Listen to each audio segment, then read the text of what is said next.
Hi ಎಲ್ಲರಿಗೂ ನಮಸ್ಕಾರ. Welcome to west stop.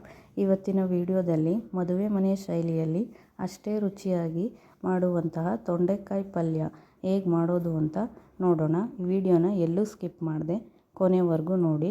ನಾನಿಲ್ಲಿ ತೊಂಡೆಕಾಯಿ ಪಲ್ಯ ಮಾಡೋದಕ್ಕೆ 150 ಗ್ರಾಮಷ್ಟು ತೊಂಡೆಕಾಯಿ ತೊಗೊಂಡಿದ್ದೀನಿ.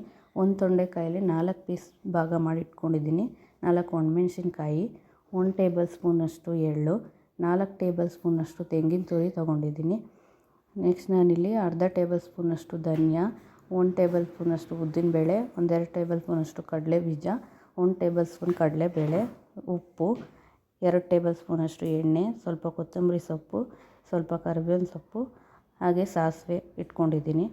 ನೆಕ್ಸ್ಟ್ ನಾನಿಲ್ಲಿ ತೊಂಡೆಕಾಯಿ ಪಲ್ಯ ಮಾಡೋದಕ್ಕೆ ಒಂದು ಡ್ರೈ ಮಸಾಲೆ ಮಾಡ್ಕೋಬೇಕು. ಅದಕ್ಕೆ ಒಂದು ಪ್ಯಾನ್ ಬಿಸಿಗೆ ಇಟ್ಕೊಂಡು 2 ಟೇಬಲ್ ಸ್ಪೂನಷ್ಟು ಕಡಲೆ ಬೀಜ ಸೇರಿಸ್ಕೊತಾ ಇದ್ದೀನಿ. ಕಡಲೆ ಬೀಜ ಎಲ್ಲ ಒಂದು 2-3 ಸೆಕೆಂಡ್ ಚೆನ್ನಾಗಿ ಫ್ರೈ ಮಾಡ್ಕೋಬೇಕು. ಕಡಲೆ ಬೀಜ ಫ್ರೈ ಆದಮೇಲೆ 1 ಟೇಬಲ್ ಸ್ಪೂನಷ್ಟು ಉದ್ದಿನಬೇಳೆ ಆ್ಯಡ್ ಮಾಡ್ತಾಯಿದ್ದೀನಿ. ಉದ್ದಿನಬೇಳೆನೂ 2 ಸೆಕೆಂಡ್ ಫ್ರೈ ಮಾಡ್ಕೋಬೇಕು.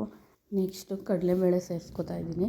ಕಡಲೆಬೇಳೆ ಎಲ್ಲ ಕಲರ್ ಚೇಂಜ್ ಆಗೋವರೆಗೂ 1-2 ಸೆಕೆಂಡ್ ಫ್ರೈ ಮಾಡ್ಕೋಬೇಕು. ನೆಕ್ಸ್ಟ್ ನಾನಿಲ್ಲಿ ಅರ್ಧ ಟೇಬಲ್ ಸ್ಪೂನಷ್ಟು ಧನಿಯಾ ಸೇರಿಸ್ಕೊಂಡಿದ್ದೀನಿ. ಧನಿಯಾನೂ 1 ಸೆಕೆಂಡ್ ಫ್ರೈ ಮಾಡಿಕೊಂಡು 4 ಒಣಮೆಣ್ಸಿಕಾಯಿ ಸೇರಿಸ್ಕೊಂಡಿದ್ದೀನಿ. ಒಣಮೆಣ್ಸಿಗೆಲ್ಲ ಕ್ರಿಸ್ಪ್ ಆಗೋವರೆಗೂ ಫ್ರೈ ಮಾಡಿಕೊಂಡು ನೆಕ್ಸ್ಟ್ ನಾನಿಲ್ಲಿ 1 ಟೇಬಲ್ ಸ್ಪೂನ್ ಎಳ್ಳು ಸೇರಿಸ್ಕೊಂಡಿದ್ದೀನಿ. ಇದೆಲ್ಲ ಚೆನ್ನಾಗಿ ಫ್ರೈ ಮಾಡ್ಕೋಬೇಕು. ಇದೆಲ್ಲ ಚೆನ್ನಾಗಿ ಫ್ರೈ ಆದಮೇಲೆ ತೆಂಗಿನ ತುರಿ ಸೇರಿಸ್ತಾ ಇದ್ದೀನಿ. ತೆಂಗಿನ ತುರಿ ಹಾಕಿ ಚೆನ್ನಾಗಿ ಒಂದು 2-3 ಸೆಕೆಂಡು ಫ್ರೈ ಮಾಡ್ಕೋಬೇಕು. ಇದೆಲ್ಲ ಚೆನ್ನಾಗಿ ಫ್ರೈ ಆದಮೇಲೆ ಸ್ಟವ್ ಆಫ್ ಮಾಡಿ ಇದನ್ನು ಒಂದು ಮಿಕ್ಸಿ ಜಾರಿಗೆ ಹಾಕಿ ಇದೆಲ್ಲ ಸ್ವಲ್ಪ ತಣ್ಣಗಾದಮೇಲೆ ಡ್ರೈ ಆಗಿ ಹಾಗೆ ಪುಡಿ ಮಾಡಿ ಇಟ್ಕೋಬೇಕು. ಇದಕ್ಕೆ ಸ್ವಲ್ಪ ಕೂಡ ನೀರು ಸೇರಿಸ್ಬಾರ್ದು. ಹಾಗೆಯೇ ಡ್ರೈ ಆಗಿ ಪುಡಿ ಮಾಡಿ ಇಟ್ಕೋಬೇಕು. ನೋಡಿ, ಈ ಥರ ಪುಡಿ ಮಾಡಿ ಇಟ್ಕೊಂಡ್ರೆ ಸಾಕಾಗುತ್ತೆ. ನೆಕ್ಸ್ಟು ಪ್ಯಾನ್ ಬಿಸಿಗೆ ಇಟ್ಕೊಂಡಿದ್ದೀನಿ. ಪ್ಯಾನ್ ಬಿಸಿ ಆದಮೇಲೆ ಎಣ್ಣೆ ಸೇರಿಸ್ಕೊತಾ ಇದ್ದೀನಿ.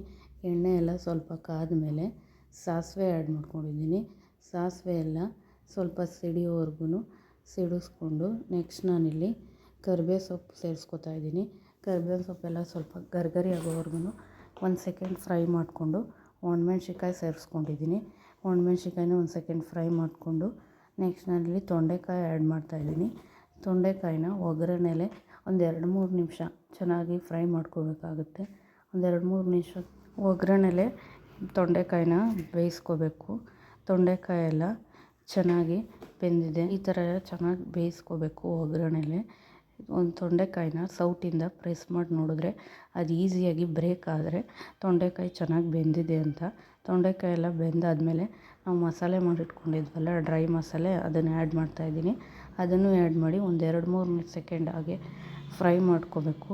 ಇದು ಚೆನ್ನಾಗಿ ಫ್ರೈ ಮಾಡಿಕೊಂಡು ಅದೇ ಮಿಕ್ಸಿ ಜಾರ್ಗೆ ಒಂದು ಸ್ವಲ್ಪ ನೀರು ಹಾಕಿ ಅದನ್ನು ಕೂಡ ಸೇರಿಸ್ಕೊತಾ ಇದ್ದೀನಿ. ಇದನ್ನೆಲ್ಲ ಚೆನ್ನಾಗಿ ಮಿಕ್ಸ್ ಮಾಡಿಕೊಂಡು ರುಚಿಗೆ ತಕ್ಕಷ್ಟು ಉಪ್ಪನ್ನೆಲ್ಲ ಹಾಕಿ ನೀಟಾಗಿ ಸ್ವಲ್ಪ ಮಿಕ್ಸ್ ಮಾಡ್ಕೋಬೇಕು.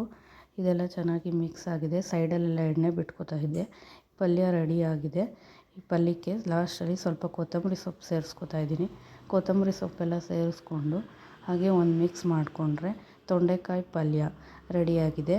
ಈ ತೊಂಡೆಕಾಯಿ ಪಲ್ಯನ ರಸಮು ಅನ್ನ ಜೊತೆ ಸರ್ವ್ ಮಾಡ್ಬೋದು. ಬೇಳೆ ಸಾರು ಅನ್ನ ಜೊತೆ ಕೂಡ ಸೈಡ್ ಡಿಶ್ ಆಗಿ ಸರ್ವ್ ಮಾಡ್ಬೋದು.